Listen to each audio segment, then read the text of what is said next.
Morning student. आज 10th class physics प्रकाश का प्रवर्तन के अंतर्गत में जो व्यंजक आता है उत्तल दर्पण की फोकस दूरी उसकी वक्रता त्रिज्या की आधी होती है, अर्थात F बराबर R/2। तो बच्चे लोग आज हम इसी व्यंजक को साबित करेंगे और यह बिहार बोर्ड एग्जाम के लिए बहुत इंपॉर्टेंट क्वेश्चन है, आप यहां पर ध्यान देंगे। बच्चे लोग Mn एक अवतल दर्पण है। अवतल दर्पण की परिभाषा मैंने बताया था कि वैसा दर्पण जिसमें भीतर का भाग रजदित होता है, सिल्वर्ड होता है, लेकिन प्रकाश का प्रवर्तन बाहरी सतह से होता है, इसी को उत्तल दर्पण कहते हैं। या ध्रुव हो गया, ये दर्पण के मध्य बिंदु को ध्रुव कहते हैं, इसको हम फोकस कहेंगे। ध्रुव और फोकस के बीच की दूरी को फोकस दूरी कहते हैं, इसको वक्रता केंद्र कहेंगे। ध्रुव और वक्रता केंद्र के बीच की दूरी को वक्रता त्रिज्या कहते हैं। बच्चे लोग इसी फोकस दूरी और इसी वक्रता त्रिज्या में संबंध स्थापित करने के लिए कह रहा है, अर्थात F बराबर R/2। बच्चे लोग यहां से मैंने प्रकाश स्रोत लिया और वहां से प्रकाश को यहां पर दर्पण पर छोड़ दिया, अर्थात एक टॉर्च जला दिया बच्चे लोग, और यहां से एक प्रकाश की किरण निकली और दर्पण पर पड़ा, तो यहां से इसका परिवर्तन हो गया।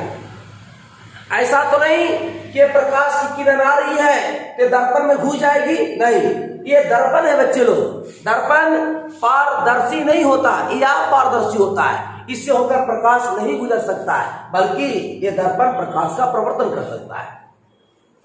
तो जैसे यहां से प्रकाश की किरण आई बच्चे लोग, तो ये किरण जो यहां से टकरा करके ये परावर्तित हो गई, यहां से रिफ्लेक्शन हो गया इसका, लेकिन यह किरण उधर चला गया, लेकिन फिर वो किरण अगर चाह तो आती हुई प्रतीत हो रही है मुख्य फोकस पर। तो मैं उत्तल दर्पण का मुख्य फोकस के बारे में मैंने चर्चा किया था बच्चे लोग कि उत्तल दर्पण में प्रधान अक्ष के समांतर एवं उसके निकट चलने वाली प्रकाश की किरणें दर्पण से प्रवर्तन के बाद प्रधान अक्ष के जिस बिंदु पर मिलती है उस बिंदु को उत्तल दर्पण का मुख्य फोकस कहते हैं। तो बच्चे लोग जब प्रकाश की किरण यहां से आई और यहां से टकरा के चली गई, लेकिन आती हुई प्रतीत हो रही है मुख्य फोकस पर, और एक किरण इधर से आ रही है लेकिन टकरा करके उसी दिशा में चली जा रही है, लेकिन वो भी आती हुई प्रतीत हो रही है वक्रता केंद्र पर। तो बच्चे लोग इस तरह का फिगर कंप्लीट हो जाता है। उसके बाद हम यहाँ पर इसको 1 मानेंगे, इस कोण को हम 1 मानेंगे, इसको 2 मानेंगे, इसको 3 मानेंगे और इसको 4 मानेंगे।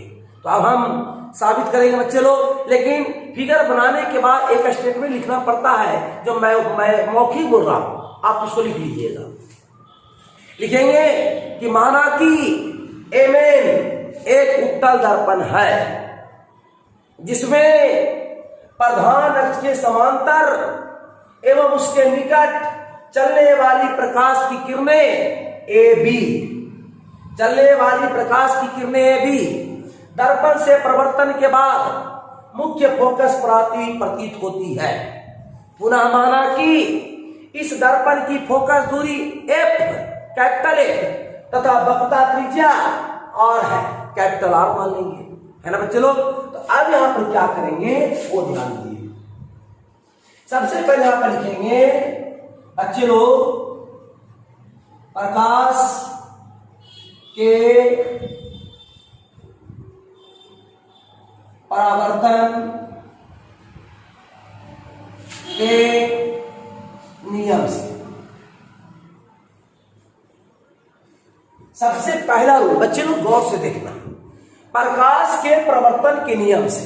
प्रकाश के प्रवर्तन का पहला नियम कहता है बच्चे लोग कि आपतन कोण परावर्तन कोण के बराबर होते हैं। आप बताइए, ये आपतित किरण हो गया, ये प्रवर्तित किरण हो गया, ये अभिलंब हो गया। तो आपतित किरण और अभिलंब के बीच बने कोण को आपतन कोण कहेंगे, और प्रवर्तित किरण और अभिलंब के बीच बने कोण को परावर्तन कोण कहेंगे। तो बताइए बच्चे लोग, ये हो गया आपतन कोण और ये हो गया प्रवर्तन कोण।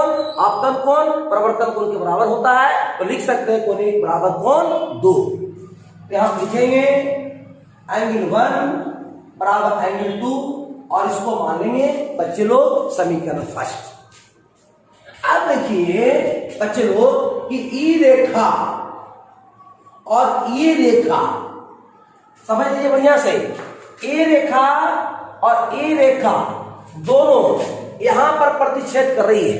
तो आपने पढ़ा है कि जब दो रेखाएं परस्पर प्रतिच्छेद करती है तो शीर्षाभिमुख कोण बराबर होते हैं। तो बताइए बच्चे लोग कि ई रेखा और ई रेखा दोनों प्रतिच्छेद कर रही है यहां पर, तो ये जो कोण होगा इस कोण के बराबर होगा, अर्थात कोण 1 जो होगा कोण 3 के बराबर होगा। यहां पर लिखेंगे बच्चे लोग तथा कोण 1 जो होगा वो बराबर होगा कोण 3 के, और यहां पर लिखेंगे समीकरण सेकंड, और यहां पर एक इंडिकेट करना होगा बच्चे लोग ताकि कोण हुआ बराबर किससे, यहां पर लिखना होगा शीर्षा भी मुख कोण, शीर्षा विमुख कोण से, है ना बच्चे लोग। अब इसको कंपेयर कर देंगे, equation first and equation second से, मतलब फर्स्ट और सेकंड को तुलना करने पर।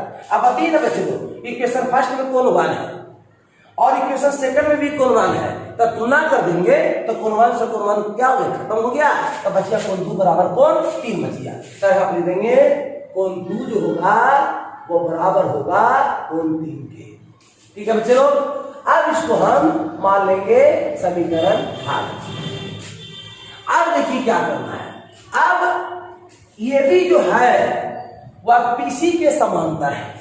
क्या आप लिखेंगे, चूंकि ए बी जो है वह समांतर है पीसी, ए बी जो है वह समांतर है पीसी के, क्योंकि मैं स्टेटमेंट लिखाया था शुरू में कि माना केमेन एक उत्तल दर्पण है जिसमें प्रधान अक्ष के समांतर एवं उसके निकट चलने वाली प्रकाश की किरणें। तो बच्चे लोग आप बताइए ए बी जो है वह पीसी के समांतर है कि नहीं। अब देखिए आपने 9th क्लास में पढ़ा होगा कि जब दो समांतर रेखा को एक तिर्यक रेखा काटती है तो संगत कोण बराबर होते हैं, एकांतर कोण बराबर होते हैं। तो बच्चे लोग यहाँ पर देखिए कि ई रेखा, ए बी रेखा और पीसी रेखा एक दूसरे के समांतर है, और इस रेखा को देखिए बच्चे लोग, ये रेखा इसको प्रतिच्छेद कर रही है। देख लीजिए ये दोनों रेखा है, मान लीजिए दो समांतर रेखा ऐस काट रही है, तो बच्चे लोग ये जो कोण होगा ऊपर वाला, ये कोण के बराबर होगा कि नहीं, ये संगत कोण हो गया। ये कोण जो होगा ऊपर है तो इसके ऊपर होगा, ये भी संगत को बराबर होगा। तो बच्चे लोग यहाँ पर भी ध्यान दीजिए कि जब ये दोनों रेखा समांतर है और ये तिर्यक रेखा काट रही है तो कोण 2 जो होगा वो कोण 4 के बराबर होगा, संगत कोण 2 बराबर कोण 4। यहाँ पर लिखेंगे बच्चे लोग कोण 2 बराबर कोण 4 और इसको मान लेंगे समीकरण 4। अब यह लिखेंगे इक्वेशन थर्ड एंड इक्वेशन 4 से, मतलब यहाँ पर कंपेयर फिर करेंगे, यहाँ पर भी कंपेयर किए थे फिर कंपेयर कर रहे हैं। अब बताइए कि एंगल 2 इसमें है और 4 में भी एंगल 2 है, अगर दोनों को तुलना करेंगे बच्चे लोग तो कोण 2 से कोण 2 खत्म हो गया, इधर बचिया एंगल 3 और इधर बचिया एंगल 4। ठीक है, अब आपको ये दिखना है कि एंगल 3 और एंगल 4 किस त्रिभुज में है, तो आपको नजर आएगा कि एंगल 3 यहां है, एंगल 4 यहां है, इसका मतलब त्रिभुज BFC में है। तो आप लिखेंगे बच्चे लोग त्रिभुज BFC में, क्यों लिखे BFC, क्योंकि कोण 3 और कोण 4 BFC के अंदर में है। तो लिखेंगे त्रिभुज BFC में बराबर कोण की सम्मुख भुजा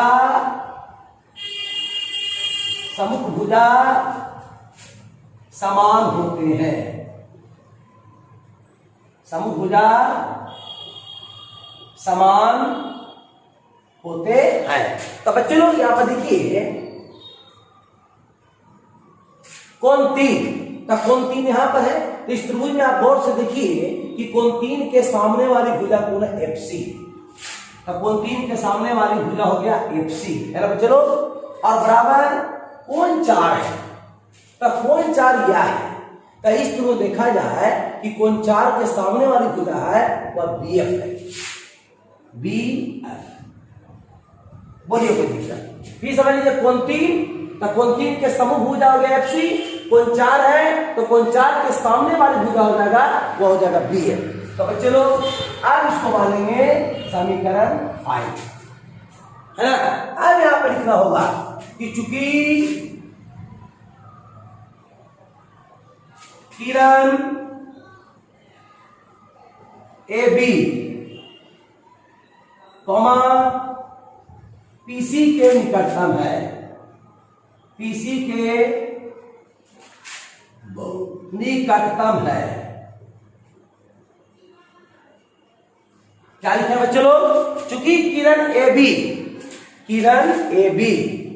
कॉमा PC के निकटतम है।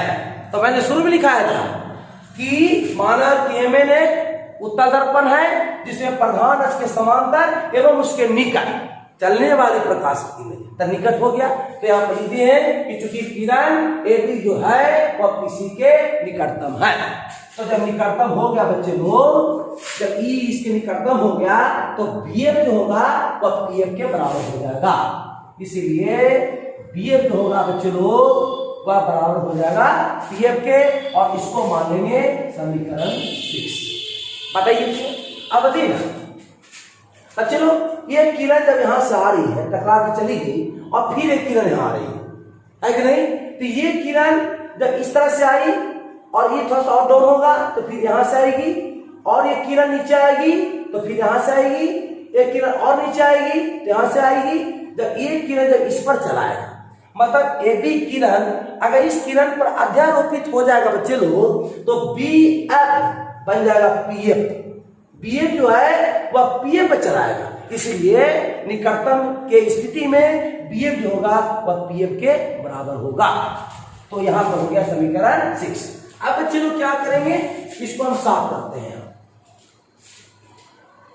बहुत बढ़िया क्वेश्चन है बच्चे लोग मैट्रिक के लिए, और अब इसको तैयारी कर लीजिएगा, बहुत काम देगा। 4 नंबर के क्वेश्चन एग्जामिनेशन में पूछता है बच्चे लोग। अब क्या करेंगे बच्चे लोग, ध्यान दीजिए। देखिए यहां इक्वेशन 5 और 6 पर नजर रखिए। 5 में देखिए BF है और 6 में देखिए क्या है, BF है। फिर यहां पर कंपेयर कर देंगे। यहां पर लिखेंगे इक्वेशन 5 एंड इक्वेशन 6 को तुलना करने पर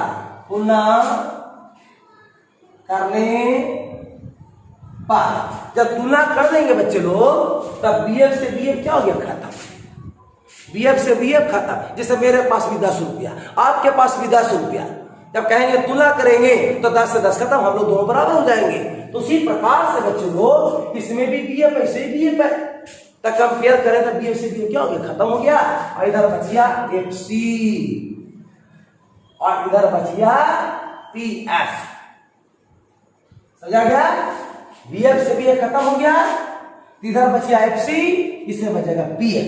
तो बच्चे लोग यहीं पर इसको हम समीकरण आगे मान सकते हैं, और नहीं मानेंगे तो कोई दिक्कत नहीं है, अब यहीं पर रोक देते हैं इसको, कोई समीकरण नहीं मानेंगे। अब यहां से लिखेंगे अब यहां से कहानी मोड़ ले रहा है बच्चे लोग। अब यहां पर लिखेंगे चूंकि PC को लिख सकते हैं PF जोड़ FC, PF जोड़ FC, PF जोड़ FC। बच्चे लोग पुनः ध्यान दीजिए, बहुत इंपॉर्टेंट स्टेप है। एक कहानी यहीं पर स्टॉप हो गया। अब यहां से एक नया कहानी आ रहा है। अब 9 पीसी, यहां से आप पीसी बच्चे लोग, तब पीसी को लिख सकते हैं पीएफ जोड़ एफसी, आधा आधा। पीसी को लिख सकते हैं पीएफ जोड़ एफसी। अब पीसी के पीसी रहने देंगे और पीएफ के पीएफ रहने देंगे। बच्चे लोग हम जानते हैं कि दर्पण की सभी दूरियां ध्रुव से मापी जाती है, या वस्तु दूरी हो, प्रतिबिंब दूरी हो या फोकस दूरी हो, सब पी से मापी जाती है। तो इसमें पी है तो हाँ है, इसे पी है तो हाँ है, इसे पी है तो नहीं है। तो ये समस्या हो गया बच्चे लोग कि ये पी पर निर्भर नहीं कर रहा है, ये पी पर निर्भर नहीं कर रहा है। लेकिन अब अगर हम बैक इक्वेशन में देखेंगे बच्चे लोग, तो हम पहले से साबित कर दिए हैं कि जो एफसी है वह एफसी पीएफ के बराबर है। तो अब एफसी की जगह पर हम लिख देंगे पीएफ। तो बच्चे लोग आप बताइए, अभी पी पर निर्भर कर रहा है कि नहीं, ये भी पी पर निर्भर कर रहा है कि नहीं, ये पी पर निर्भर कर रहा है कि नहीं। अब ध्यान दीजिए, पीसी के पीसी रहने देंगे और पीएफ और पीएफ दूर जाए तो हो जाएगा 2 पीएफ। अब ध्यान दीजिए पीसी, पी यहां हो गया, सी यहां हो गया, तब पी को बोलेंगे ध्रुव और सी को कहेंगे वक्रता केंद्र। तो ध्रुव और वक्रता केंद्र के बीच की दूरी को वक्रता त्रिज्या कहते हैं। तो वक्रता त्रिज्या को हम आर से सूचित करते हैं, है ना बच्चों लोग। अब रह गया 2 के 2 रह देंगे। अब हो गया पी एफ, तो पी एफ ध्रुव और फोकस, तो ध्रुव और फोकस के बीच की दूरी को फोकस दूरी कहते हैं। तो इसको हम लिख देंगे बच्चे लोग एफ। समझ आ गया नहीं। अब बाय द वे परीक्षा में घुमा के पूछ देगा बच्चे लोग, कैसे पूछेगा सुन लीजिएगा, बहुत इंपॉर्टेंट चीज कि उत्तल दर्पण की वक्रता त्रिज्या को पहले कर देगा, अब फोकस दूरी के बाद में। तो उत्तल दर्पण की वक्रता त्रिज्या उसकी फोकस दूरी की दुगनी होती है। अगर दुगनी कर देगा तो देखिए ये साबित हो गया, यहीं पर प्रूफ लिख देंगे। यहां पर एक बार नहीं लिखेगा, यहां पर क्रॉस मल्टीप्लिकेशन कर देंगे, आर बराबर 2 हो जाएगा, तो आर बराबर 2 हो जाएगा। तो इस तरह से घुमा के पूछेगा बच्चे लोग, तो आपको घूमना नहीं है। अब एक स्टेप और बढ़ा देंगे क्योंकि हमको साबित ला रहा है, इसीलिए यहां पर लिख देंगे बच्चे लोग एफ बराबर आर चले ऊपर और 2 चल जाएगा नीचे। यह हो गया एफ बराबर आर बाई। है ना बच्चे लोग। तो आप इसको बढ़िया से रिवीजन कर लीजिएगा, लंबा है लेकिन टफ नहीं है। 2 बार 3 बार इसको प्रैक्टिस कीजिएगा, रिवीजन कीजिएगा, तो कल आप इस व्यंजक का मालिक बन जाइएगा। ठीक है, तो बच्चे लोग आज के लिए इतना ही। और अगर ये वीडियो पसंद पड़ा तो आप इसको लाइक कीजिए, शेयर कीजिए, सब्सक्राइब कीजिए, वीडियो को पूरा देखिए। और अगर किसी प्रकार की समस्या है तो कमेंट बॉक्स में जाकर कमेंट भी करें। धन्यवाद।